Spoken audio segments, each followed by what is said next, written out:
Welcome everyone, it's wonderful to see you here today to help celebrate Christmas with me.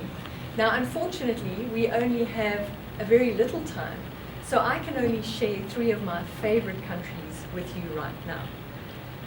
Now I was perhaps a strange child. I've always been fascinated in other cultures and how other people do things.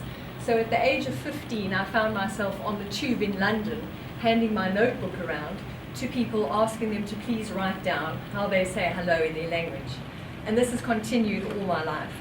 I've been fortunate enough to live in 4 different countries as an adult, and I just keep asking people how they do things in their country. And so that's how it's come about that I found out about Christmas in many other countries. So some of you may know that I'm a South African and born and bred, so I want you to pause for a moment and just think about my background in terms of Christmas. If you think of Christmas in South Africa, you need to think Southern Hemisphere, opposite seasons, and so that means we have Christmas at the height of summer. So I'm not talking about fuzzy little reindeer here and a whole lot of snow and lovely silent nights. Oh no, I'm talking about children running wildly around the garden with water pistols, shooting each other and playing wild ball games in the back of the garden, soccer or cricket or something similar. But being a British colony, we were influenced by British things, like British food. So for Christmas we eat roast turkey, glazed hams, Christmas puddings and mince pies. And we sing the traditional Christmas songs about dashing through the snow. And we send off Christmas cards with pictures of little houses covered in snow with glow in the windows and the wisp of smoke coming out of the chimney. So to the extent that I used to take cotton wool balls and put them all over the Christmas tree to get that snowy feeling. Now something that's really important for me when it comes to Christmas is the Christmas cracker, which I have found does not exist all over the world. And if the Christmas cracker is not on my Christmas table, something is missing and terribly wrong. So as an adult, I moved to Germany, and there I experienced my first German Christmas. And guess what? They don't have Christmas crackers. But it gets worse. Not only do they not have Christmas crackers, they celebrate on a different day, not the 25th like us, where we receive our gifts in the morning. They receive their gifts in the evening. And our gifts are brought by Father Christmas, or Santa Claus, as you know him here, but their gifts are brought by the Christ child. So everything was different. The only thing that was common was the snow. For the first time I was experiencing Christmas in snow, and suddenly I saw all those cute little houses with the glow in the windows and the wisp of smoke coming out of the chimney. And I fell under the spell of the German Christmas. So if you ever have the opportunity to travel to Europe at that time of year, you really should try and experience a German Christmas. Now I've gone past my favorite Christmas crackers there, and we're going to go off to Germany and see what happens in Germany. So the German Christmas season starts 4 weeks before Christmas with Advent. And in every German household you'll find a wreath with 4 candles, the Advent wreath. And on the first of those 4 Sundays before Christmas, the first candle is lit. The next Sunday, 2 candles are lit. The following Sunday, 3 candles are lit, until the very last Sunday you have all 4 candles burning. And German women are wonderful bakers, and they bake a whole variety of Christmas biscuits, or cookies as you call them, and those are called Plätzchen. And if you're lucky enough, you could be invited into a German person's home for coffee and Plätzchen one Advent Sunday afternoon at about 4 o'clock. And it's wonderful. It's already getting dark outside. And there's a German word called gemütlich, which means cozy. And everyone sits around the coffee table, drinking coffee or glühwein and nibbling on biscuits. And it's a very special time with friends and family. Now the Germans also put up their Advent calendars. Yes, you can buy the commercial ones in the shops, but many people make their own. And they're also so special. So in this household, there are 3 family members. So every 3rd day, somebody gets something. And everyone else in the family will fill that person's pocket with something. And it could be a little poem, or a lip balm, or a hand cream, or a cookie, or candy, or something that someone has taken some thought to think about for that person in the family.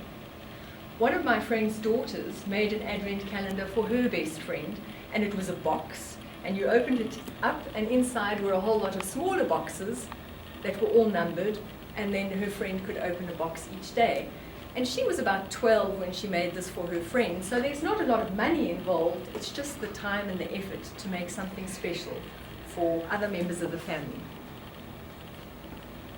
German people also have nice nativity scenes in their homes. This is a really grand one. If up top there you can even see the desert scene. And then Germany is really famous for its Christmas markets.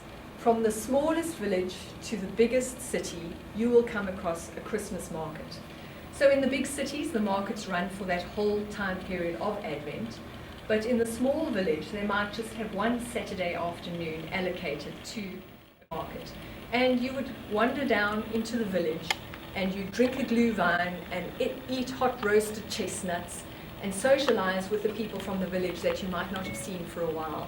And you can buy Christmas decorations, perhaps made out of straw or carved out of wood, and all sorts of homemade things like jerseys or gloves or hats knitted, as well as homemade honey and things like that. And finally, the 24th arrives, Christmas Day for the Germans. And what happens on that day? At some time, when the children are distracted, magically in the living room, the Christmas tree just appears there, all decorated with the gifts underneath. And the gifts are not brought by Santa, but they're brought by the Christ child. And there's no time for cooking up big meals in Germany. It's very common to eat sausages and potato salad for your Christmas meal. Now I just want to pop into Italy for a short moment to tell you something about the Italian Christmas. In 1223, St. Francis of Assisi introduced the first live nativity scene with people dressed up as the different characters from the nativity. Now, the tradition has continued in Italy ever since then, but it has changed. No longer do they really do live nativity scenes, but they have carved wooden scenes. And especially in the south of Italy, it's so important to the Italians to have this focal point of their Christmas with their carved characters. And to the extent that some people get almost hysterical about it because each character has to be just right. And I've heard of an Italian woman that was just going crazy because one of the 3 wise men didn't have the right pose for her nativity scene. It's very important to get this right. Now, one of my favorite countries to speak about is Poland. I believe that the Polish people have just managed to retain that genuine feeling about Christmas without all the commercialization. And so the Polish people follow a time of introspection in the weeks leading up to Christmas, and they might abstain from going to discos or a wild life or eating meat, or they'll give up certain things, and they think about the meaning until Christmas Day, which they also celebrate on the 24th. They will fast the whole day until the first star appears in the sky, and then they're allowed to eat. And a lot of work goes into Polish Christmas. The women spend weeks or days and weeks preparing all these pastries, these dumplings that go in the soups and the main course and the desserts. There's a lot of work. And when the Polish Christmas table is set, it's with a white tablecloth, and they always set an extra seat for an extra person. One person told me it's for an unexpected guest who might just turn up.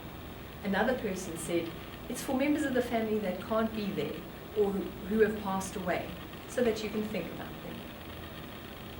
And then, before they start their dinner,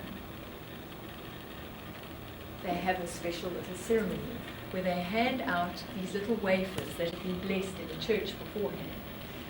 And so every person in the room gets a wafer. And then I would go over to you, and we would break your wafer together, and I would wish you a good year. And then we would break my wafer, and you would wish me a good year. And then we go around from one person to the other in the room doing this. The Polish people have a really interesting character that brings the Christmas gifts, but this is only in a certain part of Poland, I believe, and his name is Gwiazdor.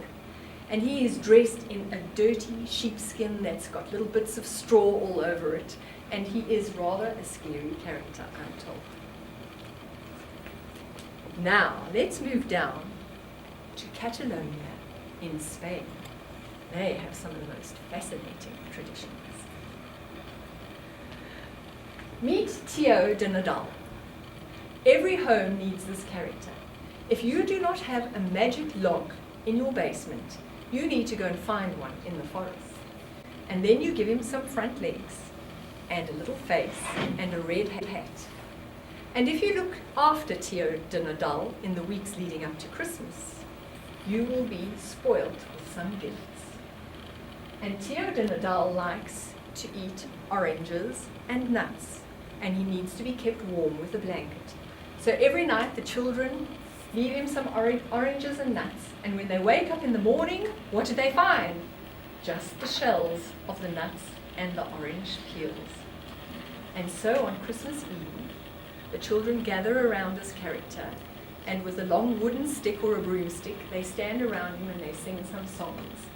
And then they tap him at the end of the song, and they lift the blanket away, and lo and behold, there are gifts. Now, many of the Spanish mothers say, traditionally, the big gifts come on the 6th of January with the three kings, but tradition is starting to change, where the parents feel maybe it's better if the children receive their gifts earlier in their school holidays rather than later, so that they have something to entertain them throughout those Christmas holidays. And now, I have one more very special character to introduce before I show his picture. Imagine that you are a shepherd out in the fields tending your flock. And imagine that you've got to go. Where does a little shepherd out in the fields go? Well, right in the bushes, of course. Introducing El Cagnar. He is a very important character in the Catalonian Christmas. Now, I spoke originally about St. Francis of Assisi and his live nativity scenes. Well, this celebration has carried on in Catalonia in Spain. And in the weeks leading up to Christmas, you can wander around and see the nativity with Mary and Joseph and the three wise men and the shepherds. But somewhere hidden in the forest, you're going to find El Cagnar.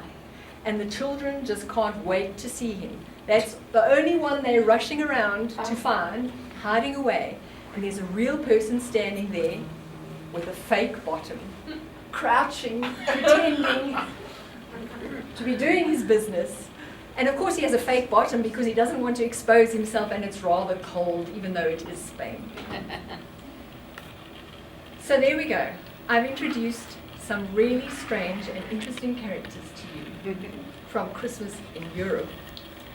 And El Cagnar, I'm sure, is very important to the Catalonians and leaves a warm, fuzzy feeling for them, just like my Christmas crackers do for me, or the right-sized man in the nativity scene for the Italian woman, or my friend from Slovakia who was devastated when she moved to the USA and she couldn't get just the right Christmas balls to go on her tree. Somehow we have special associations with certain things for Christmas. I hope I've whet your appetite on this subject, and maybe another time we can speak some more. But right now, I just want to thank you and wish you all a Merry Christmas.